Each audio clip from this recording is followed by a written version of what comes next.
ไปเบิ่งบรรยากาศการส่งเสริมเศรษฐกิจในอีสานบ้านเฮากันต่อนะครับที่จังหวัดร้อยเอ็ดก็มีการจัดกิจกรรมในส่วนของ OTOP Soft Power Market Fair 2026 ครับในการที่เชื่อมตลาดและก็เพื่อเพิ่มรายได้ให้กับชุมชนครับ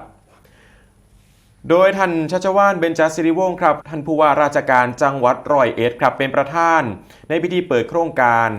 ตามแผนปฏิบัติราชการประจำปีงบประมาณ 2569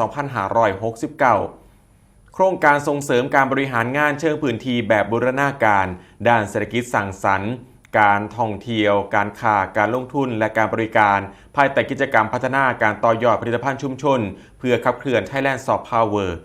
เพื่อส่งเสริมการทดสอบตลาดและขยายช่องทางการจำหน่ายผลิตภัณฑ์ OTOP และสินค้าชุมชนของจังหวัดร้อยเอ็ด